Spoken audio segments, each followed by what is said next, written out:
Hello' students, স্বাগতম জনাইছোঁ আন এটা ক্লাছলৈ। আজি আমি ক্লাছ 12ৰ ফ্লেমিংগো বুকখনৰ ছেকেণ্ড যিটো লেচন আছে ল স্প্ৰিং সেইটো পঢ়িব ওলাইছোঁ। আজি আমি এই ক্লাছটোত এই যিটো লেচন ল স্প্ৰিং সেইটোৰ অলপমান এটি চমু আভাস আমি ল'ম এই চেপ্টাৰটোত কি আছে তাৰ বিষয়ে। চেপ্টাৰটোৰ নাম হ'ল ল spring stories of stolen childhood. ল স্প্ৰিং, অ'কে। স্প্ৰিং মানে তোমালোকে জানা চাগে, লষ্ট স্প্ৰিং। এতিয়া ইয়াৰ নামটোৰ ছিগনিফিকেঞ্চটো আমি ভাবিব লাগিব। প্ৰত্যেকটো লেচনৰে যিটো নাম, সেই নামটোৰ এটা নিৰ্দিষ্ট ছিগনিফিকেঞ্চ থাকে বা ষ্টৰিটোৰ লগত লিংক কেনেকৈ আমি কৰিম সেই কথাটো আমি ভাবি চাব লাগে। যিকোনো মুভিখনৰ নামটো আমি এনে মুভিখনৰ নামটো শুনাৰ পিছত মুভিখন চালোঁ বাৰু, কিন্তু তাত আমি ভাবি চাব লাগে যে সেই নামটোৰ লগত কাহিনীটোৰ বা ষ্টৰিটোৰ কি লিংক থাকিল বা কি কিবা ছিগনিফিকেণ্ট থাকিল, নে জাষ্ট এনে এটা নামটো দি থ'লে আৰু দিব লাগে, হয়নে? তো সেইটো এটা ছিগনিফিকেণ্ট কথা আছে। এতিয়া এই লেচনটো লিখিছে কোনে? অনিছ জং। এতিয়া নামটো দেখি তোমালোকৰ কেনেকুৱা যেন লাগে? অনিছ জং এগৰাকী ফিমেল নে মেল ৰাইটাৰ? ভাবাচোন তোমালোকে। কিছুমানে চাগে মেল ভাবিছা, আকৌ কিছুমানে ফিমেল ভাবিছা। So' Anees Jung is a female writer and she was born in Rourkela and spent her childhood and adolescence in Hyderabad. So' হায়দৰাবাদত তেওঁৰ সৰু কালটোৰ লগতে এডলেচেঞ্চ পিৰিয়ডটো তেওঁৰ কৈশোৰ কালটো কটাইছিল। আৰু she received her education in Hyderabad and in the United States of America. Higher education তেওঁ হায়দৰাবাদ, কিছু এডুকেশ্যন তেওঁ হায়দৰাবাদত লৈছিল আৰু বাকীখিনি ইউনাইটেড ষ্টেটছ অফ আমেৰিকাত লৈছিল। তেওঁৰ পেৰেণ্টছ দুয়োগৰাকীয়ে ৰাইটাৰ্ছ আছিল আৰু তেওঁ নিজেও এগৰাকী ৰাইটাৰ হিচাপে ইণ্ডিয়াত তেওঁৰ কেৰিয়াৰ ষ্টাৰ্ট কৰিছিল। আৰু তাৰপিছত তেওঁ এনেকুৱা বহুকেইখন নিউজ পেপাৰত কলমনিষ্ট হিচাপে লগতে এডিটৰ হিচাপেও কাম কৰিছিল, নট অনলি ইন ইণ্ডিয়া, বাহিৰতো ইণ্ডিয়াৰ। এণ্ড হেজ অথৰ্ড ছেভেৰেল বুকছ, তেওঁ তেখেতে বহুকেইখন কিতাপ লিখিছিল আৰু তাৰ ভিতৰত অন্যতম এখন বুক হ'ল এইখন, নামটো দিয়া আছে, চোৱা তোমালোকে চিন দি থ'বা, এইটো ল spring stories of stolen childhood. মানে এইখন এখন কিতাপৰ নাম, ল spring stories of stolen childhood. আৰু এই কিতাপখনৰ পৰা তোমালোকক এই লেচনটো তুলি দিছে, ল spring stories of stolen childhood. এতিয়া এক্সামত সোধে from where is this lesson taken মানে ক'ৰ পৰা লোৱা হৈছে লেচনটো সোধে। ল স্প্ৰিং লেচনটো ক'ৰ পৰা এক্সাৰ্প কৰা হৈছে বা তুলি দিয়া হৈছে, এক্সট্ৰাক্ট কৰা হৈছে। চ' এনচাৰটো হ'ব ফ্ৰম হাৰ বুক ল spring stories of stolen childhood. গোটেইখিনি লিখিব লাগিব তোমালোকে। আৰু এই লেচনটোত কি পাম? Here she analyse the grinding poverty and traditions which condemn these children to a life of exploitation.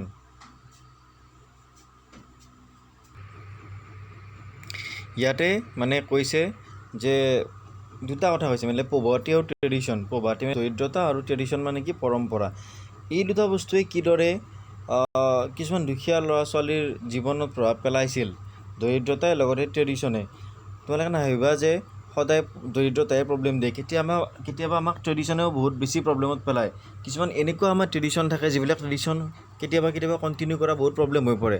আৰু যদি আমি সেই ট্ৰেডিশ্যনটো কণ্টিনিউ কৰোঁ তেতিয়াহ'লে কি হয়, আমি মানে কিবা এটা বস্তুত যেন সদায় ৰৈ যাব লগা হয়, আমাৰ মাজত নতুনত্ব নাহে। গতিকে সেনেকুৱা এটা ষ্টৰি আমি পাম। ইয়াতে দুটা ষ্টৰি পাম, এটা হ'ল চাহেবৰ, এটা হ'ল মুকেশৰ। মানে ল spring stories of stolen childhood যিখন কিতাপ তেখেতে লিখিছিল অনিছ জাঙে, তাতে তেওঁ এনেকুৱা বহুত ষ্টৰি লিখিছিল।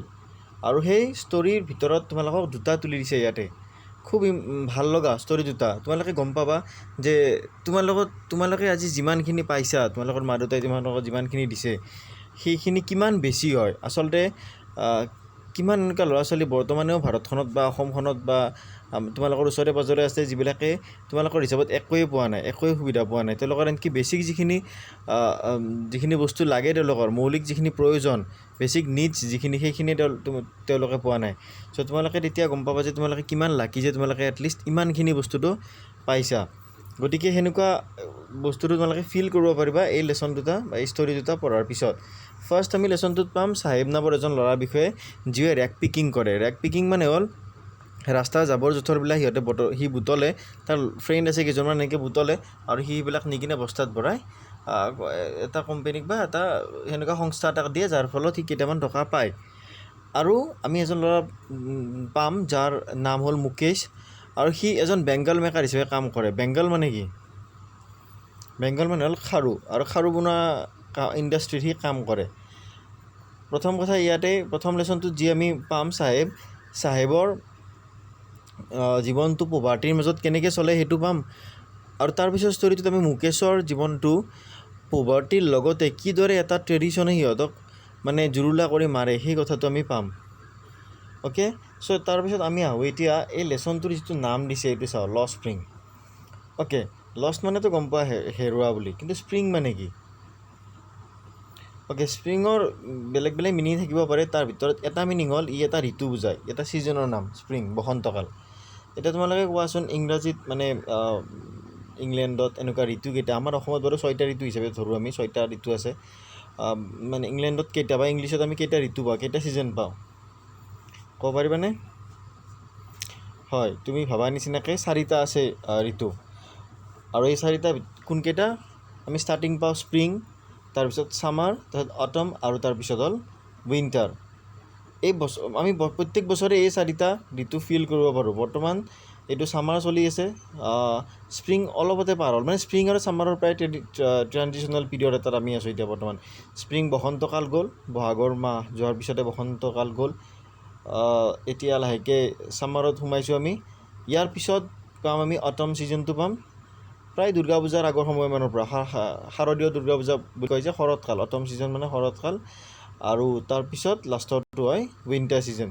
আৰু এটা চাইকেল প্ৰত্যেক বছৰে আমাৰ এটা চাইকেলৰ নিচিনা, এইটো চক্ৰৰ নিচিনা হয়নে? প্ৰথমে আমাৰ অসমীয়া মাহৰ কেলেণ্ডাৰখন চাব গ'লে বহাগত ধৰা এইখিনি সময় বসন্তকাল, তাৰপিছত অলপমান 1 মাহ 2 মাহৰ পিছত গ্ৰীষ্মকাল পৰে, তাৰপিছত আকৌ শৰৎকাল পৰে আঘোণ মাহ মানত, আহিন কাতি আঘোণ এইখিনি শৰৎকাল, আৰু তাৰপিছত লাহেকৈ পুহ মাঘ এইখিনিত কি পৰে? শীতকাল পৰে, উইণ্টাৰ ছিজন পৰে। এতিয়া তোমালোকে এই ছিজনকেইটাৰ লগত প্ৰকৃতিৰ চেঞ্জটো তোমালোকে মন কৰিবা, নেচাৰৰ যিটো চেঞ্জ হয়নে? এতিয়া ধৰা গছ গছনিবিলাকত স্প্ৰিং ছিজনত কি হয়, নতুন পাত ধৰে, বৰষুণ পৰে, এটা নিউনেছ, এটা ফ্ৰেছনেছ আমি পাওঁ হয়নে? তাৰপিছত ছামাৰ ছিজনটোত সেই গছৰ কলিবিলাক লাহে লাহে ডাঙৰ হ'ব ধৰে, বৰষুণ পায়, মানে নাৰ্চাৰিং হৈ থাকে। তাৰপিছত অটম ছিজনটো কি? It is a season of fulfilment, তাতে পৰিপক্কতা লাভ কৰে, গছৰ পাতবিলাক তাৰপিছত মানে পকিব ধৰে, বা গছত ফলবিলাক লাগে, ধানবিলাক পকে তেতিয়া। আৰু তাৰপিছত কি হয়, যেতিয়া মেচিউৰ হয় বস্তু এটা, তেতিয়া আমি এইটো গ্ৰহণ কৰোঁ, আৰু ধানেই হওক বা ফলেই হওক বা বিভিন্ন বস্তুৱেই হওক। আৰু তাৰপিছত শীতকালত কি হয়, উইণ্টাৰ ছিজনত সম্পূৰ্ণবিলাক মৰি যায়, সৰি যায়, পকি যায়, মানে চববিলাক খালী হৈ যায়। পথাৰবিলাক চাবাচোন শীতকালত খালী হৈ যায়, কিন্তু আঘোণ মাহত শৰৎকালৰ সময়ত দেখিবা পথাৰৰ মাজেৰে ৰাস্তাৰে যাবা তুমি, কিমান ধুনীয়া লাগে চাই। কিন্তু শীতকালত আকৌ পথাৰবিলাক খালী হৈ যায়। এতিয়া ইয়াৰ ভিতৰত ভাল কোনটো সময় লাগে? বিভিন্নজনৰ বিভিন্ন সময় ভাল লাগে, তাৰ ভিতৰত কিন্তু স্প্ৰিং ছিজনটোৰ এই ছিজনটোৱে আমাৰ মনত নতুন উৎসাহ আনে, আমাৰ মাজত এটা উদ্যম আনে। স্প্ৰিং ছিজনটোত মানে নিউনেছ বা এটা ফ্ৰেছ আমি এনভাইৰনমেণ্ট পাওঁ হয়নে? এতিয়াই ধৰা বহাগৰ মাহটো সেনেকুৱা এটা ফ্ৰেছ আমি পাওঁ। আৰু তাৰপিছত ছামাৰ ছিজনটোত সেনেকুৱা এটা গ্ৰ'থটো থাকে। তাৰপিছত অটম ছিজনত তোমাৰ ফুলফিলমেণ্ট হয়, আৰু তাৰপিছত শীতকালত এইটো উইণ্টাৰ ছিজনত এইটো শেষ হৈ যায়। এতিয়া আমি মানুহৰ জীৱনটো যদি চাব যাওঁ, আমি আমাৰ যিটো চাইল্ডহুড পিৰিয়ড, সৰুকাল, সেই সৰুকালটোক আমি স্প্ৰিং ছিজন বুলি মানে কম্পেয়াৰ কৰিব পাৰোঁ। স্প্ৰিং ছিজনটোৰ লগত আমি ৰিলেট কৰিব পাৰোঁ চাইল্ডহুড পিৰিয়ডটো, আমাৰ সৰুকালটো, যিটো সময়ত আমি জাষ্ট জন্ম হয়, আমি লাহে আমি মানে এটা দুটা মাত দিব ধৰোঁ, এনেকুৱা টাইপৰ। আৰু তাৰপিছত আমাৰ যিটো নেক্সট পিৰিয়ড, বৰ্তমান তোমালোকে লাহেকৈ ইউথত আছা, আৰু এতিয়া ইউথৰ আৰ্লি ষ্টেজত আছা, মানে তোমালোকে এডলেচেঞ্চ পিৰিয়ড আছা, কৈশোৰ অৱস্থাত আছা, যিটো মানে ইউথৰে এটা আৰ্লি ষ্টেজ। ইয়াৰ পিছত তোমালোকে গৈ থাকিবা, লাহে লাহে ইউথ হৈ থাকিবা। তাৰপিছত সেইটো তোমালোকে এতিয়া মানে গ্ৰ'থটো তোমালোকৰ চলি আছে, তোমালোকৰ মনৰ আৰু দৈহিক গঠনৰ তোমালোকৰ গ্ৰ'থ হৈ আছে এতিয়া। আৰু এইটো গ্ৰ'থটো ছামাৰ ছিজনৰ লগত আমি ৰিলেট কৰিব পাৰোঁ হয়নে? আৰু তাৰপিছত যিটো আমি পাওঁ সেইটো হ'ল অটম ছিজনত মানে ফুলফিলমেণ্ট বা মেচিউৰিটি লাভ কৰোঁ, মানে মানুহবিলাক মেচিউৰ্ড হয়, আমাৰ তোমালোকৰ মনবিলাক মেচিউৰ্ড হ'ব, চব কথা বুজি পোৱা বা কি শুদ্ধ কি ভুল। সেইটো হ'ল এডাল্ট ষ্টেজ। ইউথৰ পিছতে এডাল্ট ষ্টেজটো আহে, মানে 30ৰ পিছত ধৰা আৰু মানুহ এজনৰ।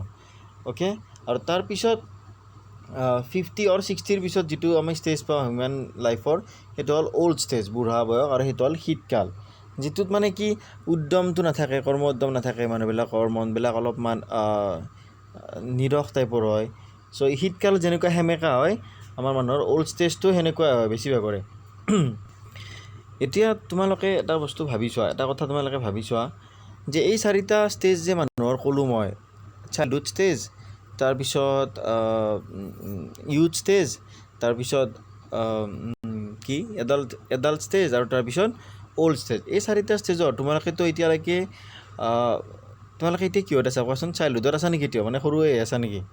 কোনে কোনে ভাবা তোমালোকে যে এতিয়াও সৰু হৈ আছা? বহুতে চাগে এতিয়াও গমেই পোৱা নাই ন, অলপ অলপ যে ডাঙৰ হৈ আছা তোমালোকে, মানে অলপ ইউথৰ ফালে গৈ আছা। বহুতে এতিয়াও মানে সৰু হৈ আছা চাগে তোমালোকে। অ'কে, আৰু তোমালোকে ভাবিছোৱাচোন এই যে 4টা ষ্টেজ তোমালোকে নিজে যদিও গৈ পোৱা নাই, দেখিছাতো মানুহক। তুমি ধৰা চাইল্ডহুডটো নিজে পাইছা, ইউথৰ এতিয়া আৰ্লি ষ্টেজত আছা, কাৰোবাক তুমি এডাল্টো দেখিছা, কাৰোবাক অল্ডো দেখিছা। এই 4টা ষ্টেজৰ কোনটো ষ্টেজ তোমাৰ চবতকৈ ভাল লাগে বেলেগক দেখি হ'লেও? চাগে তোমালোকৰ বহুতৰে এনচাৰ এটাই হ'ব, সেইটো হ'ল চাইল্ডহুড ষ্টেজটো।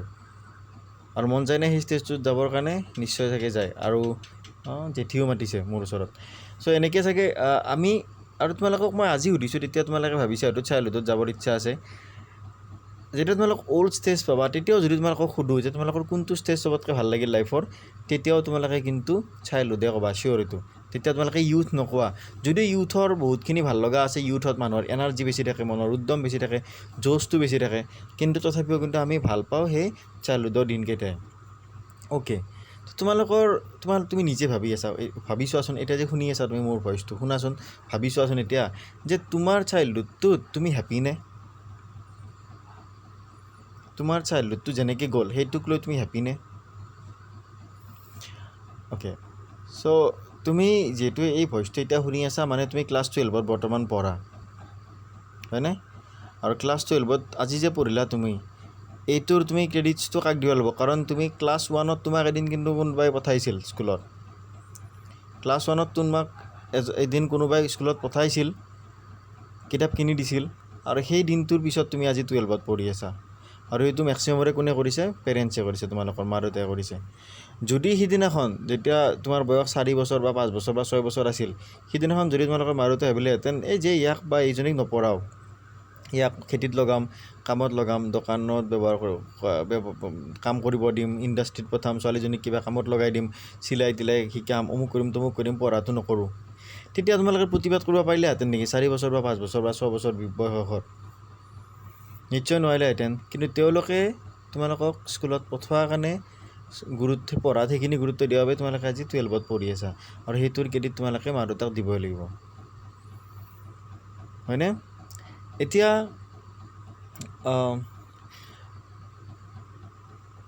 এই যে 4টা ষ্টেজৰ কথা ক'লোঁ লাইফৰ, এই 4টা ষ্টেজৰ ভিতৰত এটা ষ্টেজত আমাৰ কণ্ট্ৰলটো কম থাকে।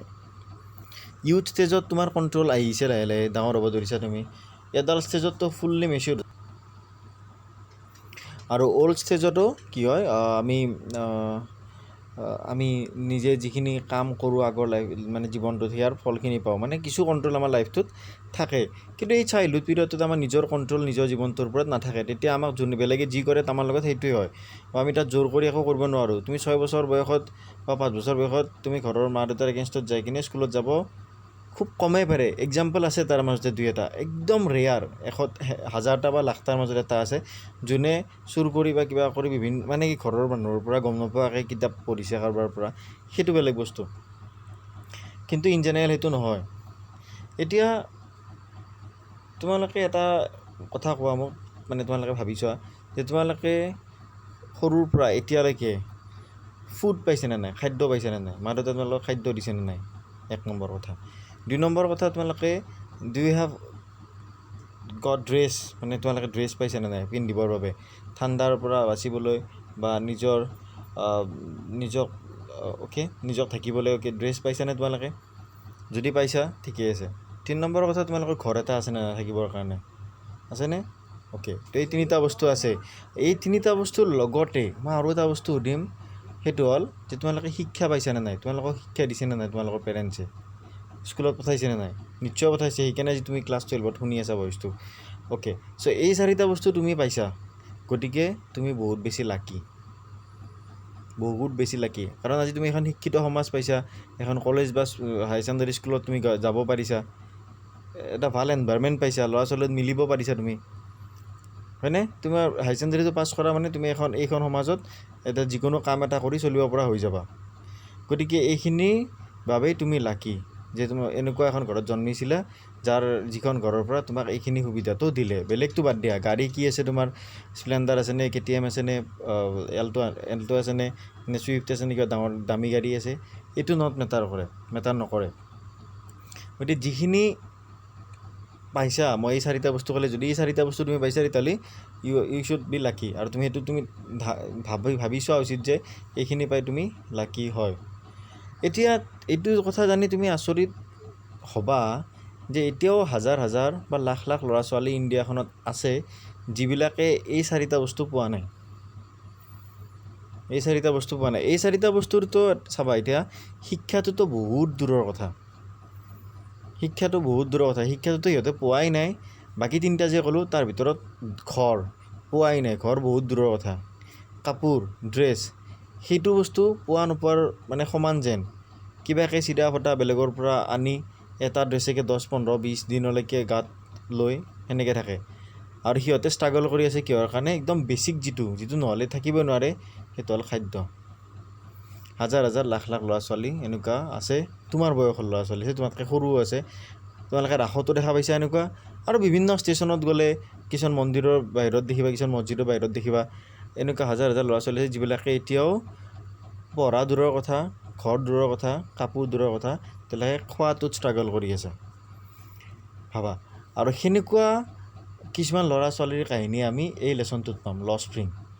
এতিয়া মই যে ক'লোঁ তোমাক যে তোমালোকে এই 4টা বস্তু পাইছিলা সৰুকালত আৰু সেইবাবে তোমালোকে লাকি। এতিয়া তোমাৰ সৰুকালটোত যিখিনি তুমি আনন্দ কৰিছিলা, ফূৰ্তি কৰিছিলা, সেই আনন্দৰ বহুখিনি অংশ কিন্তু স্কুলৰ লগত জড়িত। স্কুলত তুমি বহুত ফূৰ্তি কৰিছা, স্কুলৰ ফ্ৰেণ্ডৰ লগত, স্কুল সপ্তাহত, সৰস্বতী পূজাত, এনেকুৱা বিভিন্ন ক্ষেত্ৰত তুমি বহুত ফূৰ্তি কৰিছা, এনজয় কৰিছা। আৰু এইবিলাক হৈছে কিহৰ কাৰণে? তোমাক মা দেউতাই স্কুলত পঠোৱাৰ কাৰণে হৈছে, হয়নে? আৰু খেলা ধূলা কৰিব পাৰিছা। কিন্তু মই যিবিলাক ল'ৰা ছোৱালীৰ কথা ক'লোঁ, যিবিলাকে এইকেইটা বস্তু পোৱা নাই, সিহঁতৰ মনত খেলা ধূলা এইবিলাক নাহেই মনত। সিহঁতে পুৱা যদি কিবা অলপমান খালে সিহঁতৰ চিন্তা ৰাতিলৈকে কিবা এটা খাব পালে, ৰাতি যাতে খালী পেটেৰে শুব নালাগে, সেইটো ভাবে। তোমালোকে পুৱা ভাত খাইছা বা কিবা খাইছা, দুপৰীয়া ভাত খাইছা, তাৰপিছত এতিয়া আবেলি অলপ খেলোঁ, তোমালোকে চিন্তা কৰিব লগা হোৱা নাই যে ৰাতি কিবা খাব পাম নে নাপাম। কিন্তু সিহঁতে সেইটো চিন্তা কৰিব লগা হয়। আৰু হয় কাৰণে সিহঁতৰ মনত যিটো সৰু ল'ৰা ছোৱালী বেছি যিটো উদ্যম বা খেলা ধূলা কৰিব মন যাব লাগে, সেইটো সিহঁতৰ নাযায়। মানে সিহঁতৰ যিটো চাইল্ডহুড, সেই চাইল্ডহুডটো কি হৈ গ'ল? লষ্ট হৈ গ'ল। যদিও আছে চাইল্ডহুডটো পালে সিহঁতে, কিন্তু সেইটো চাইল্ডহুড একচুৱেলি লষ্ট হৈ গ'ল, হেৰাই গ'ল। আৰু সেই চাইল্ডহুডটোকে লেখকে ইয়াত স্প্ৰিঙৰ লগত তুলনা কৰিছে। মই যে ক'লোঁ স্প্ৰিঙৰ নিচিনা চাইল্ডহুডটো, আৰু সিহঁতৰ সেইটোকে লিংক কৰি লেখকে লিখিছে ল স্প্ৰিং, মানে হেৰুৱা বসন্ত, হেৰুৱা শৈশৱকাল। এই ল'ৰা ছোৱালীবিলাকৰ কাৰণে শৈশৱকালৰ যিটো মজা, সেইটো তেওঁলোকৰ নাই। তেওঁলোকে আচলতে শৈশৱকালটো নাপালেই। যিটো শৈশৱকাল আমি বেলেগৰ ক্ষেত্ৰত বুজোঁ, নিজৰ ক্ষেত্ৰত বুজোঁ, সেই শৈশৱকালটো তেওঁলোকে নাপালে। তেওঁলোকৰ যেন শৈশৱকালটো ক'ৰবাত হেৰাই গ'ল। তেওঁলোকে জাষ্ট এতিয়া জীয়াই থাকিবৰ কাৰণে, কিবা অলপমান খাবৰ কাৰণে তেওঁলোকে ষ্ট্ৰাগল কৰি আছে। চ' এনেকুৱা ধৰণৰ কথাৰ ওপৰত বেছ কৰি এই ষ্টৰি দুটা আমি পাম। ফাৰ্ষ্টটোত পাম চাহেব নামৰ এজন ল'ৰাৰ, নামটো শুনিছে চাহেব, কিন্তু তাৰ জীৱনটো পঢ়িলে গম পাবা কেনেকুৱা হ'ব। আৰু 2 নম্বৰ ষ্টৰিটোত পাম আমি মুকেশ নামৰ এজন ল'ৰাৰ বিষয়ে, লগতে সবিতা নামৰ এগৰাকী ছোৱালীৰ জীৱনী, মানে ছোৱালীৰ লাইফটো কেনেকুৱা হয় সেইটোও আমি পাম এনেকুৱা এৰিয়াবিলাকত বা এনেকুৱা কাহিনীবিলাকত। অ'কে, চ' এইখিনি কিবা বুজি পাইছেনে নাই জনাবা এবাৰ, যদি কিবা বুজি পোৱা নাই মোক সুধিবা, প্ৰব্লেম নাই। আৰু লেচনটো মই নেক্সট ক্লাছৰ পৰা ধুনীয়াকৈ ষ্টাৰ্ট কৰি দিম, মানে লাইন বাই লাইন যাম আৰু লেচনটোত। Thank U.